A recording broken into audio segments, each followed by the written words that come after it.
네, 기출문제 2-2번과 2-3번 교재는 12, 13페이지입니다. 예. 기출문제 2-2번과 3번에서 묻는 내용들, 관련된 내용들이 뭐냐면 동화작용, 이화작용이에요. 예. 그리고 이제 화학에너지죠. 효소라는 건 그러한 내용과 뗄래야 뗄 수가 없습니다. 그러므로 3부까지 온 거고, 이전 시간까지는 이제 특징을 공부했으니까 이번 시간에는 작용과 관련된 내용을 좀 공부하려고 합니다. 예. 1편이니까 2편도 있다는 얘기예요. 여러분 저기 이날 아세요? 발렌타인데이라는 거 아세요? 발렌타인데이. 예.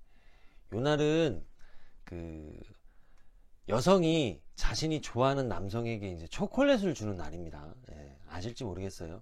예. 그 다음에 요거 반대되는 날이 화이트데이죠.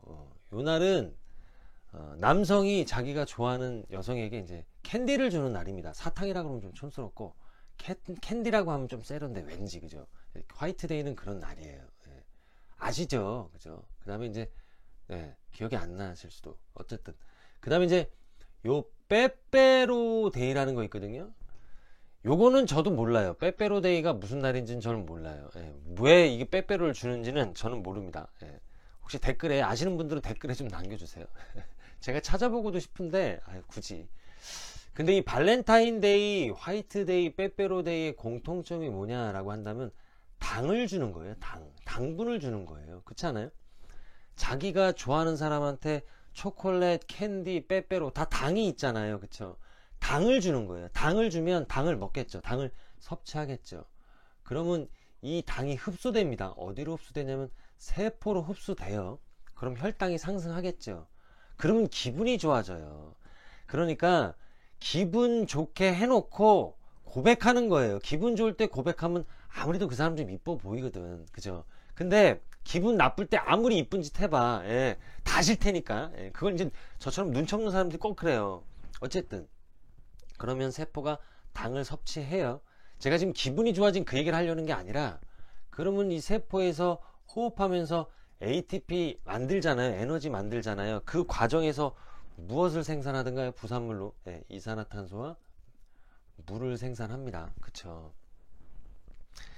근데 이 과정이 사실은 우리가 포도당 섭취한다는 게 결국 이거 아니니까, 포도당이라는 게 6개의 산소 분자랑 만나죠. C6, H12, O6이 포도당이니까 이 육탄당이 6개의 산소 분자와 반응하게 되면 6개의 이산화탄소 분자 만들죠. 그쵸?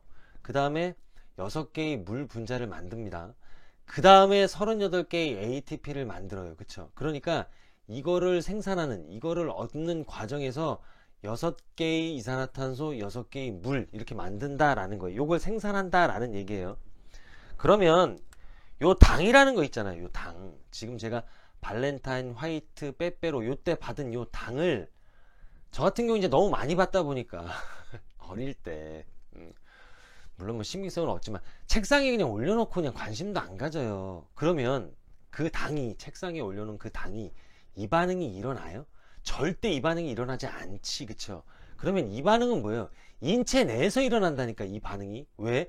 효소 때문에 이 반응이 일어난단 말이에요. 그걸 화학 반응이다 이렇게 얘기하고, 이 에너지를 화학 에너지다 이렇게 얘기한다고 제가 이제 말씀을 언뜻 드린 것 같아요. 어쨌든 이 반응은 인체 내에서 일어나지 책상 위에서 일어나는 반응이 아닙니다. 그쵸?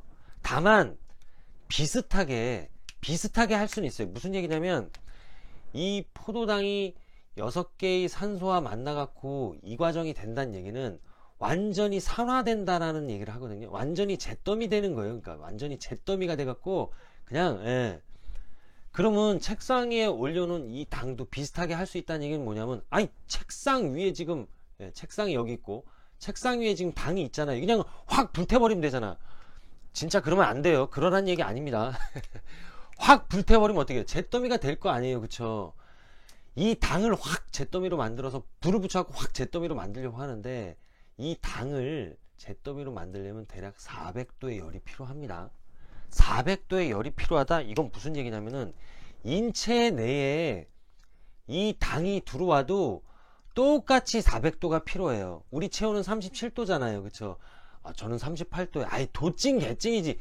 어쨌든 37도든 38도든 40도든 이런 일이 벌어지지 않아요. 무슨 얘기냐면 잿더미가 될 수 없어요. 이 당이 우리 몸속에 들어온다고 해도 37도 이 수준에서는 절대 잿더미가 될 수 없단 말이에요. 왜? 400도가 필요하다니까. 근데 37도인데도 불구하고 완전히 잿더미 되잖아요. 그리고 우리 에너지 얻잖아요. 그게 무엇 때문이라고요? 그게 바로 효소의 작용이에요. 그러니까 효소의 작용 중에 아주 중요한 작용, 우리가 설명할 때 보통 어떻게 하냐면 이렇게 합니다. 우리가 지금 37도예요. 그쵸? 체온이. 근데 400도가 필요하대요. 완전히 잿더미를 만들려면. 잿더미는 이렇게 내려간 게 잿더미입니다. 이렇게 내려간 게. 그쵸? 그러면 완전히 잿더미 되기 위해서는 이만큼이 대략 필요하잖아요. 그쵸? 이만큼의 에너지를 누가 없애주는 거예요? 효소가 싹 제거해 주는 거죠. 낮춰주는 거죠. 그러니까 기질이 활성화돼서 잿더미가 되려면 400도가 필요한데 활성화되기 위한 400도 이 에너지, 활성 에너지 이걸 제거시켜 주는 거죠. 제거시켜 준다기보다는 낮춰 주는 거죠. 그래서 뭐라 그래요? 효소의 작용 중에 활성화 에너지를 낮춰주더라 라고 얘기합니다. 이 잿더미가 된 게 뭐예요? 이게 바로 이거잖아요. 6개의 이산화탄소, 6개의 물, 38개의 ATP. 요게 바로 잿더미예요. 잿더미 되면서 38개의 ATP를 얻는 거니까. 그쵸?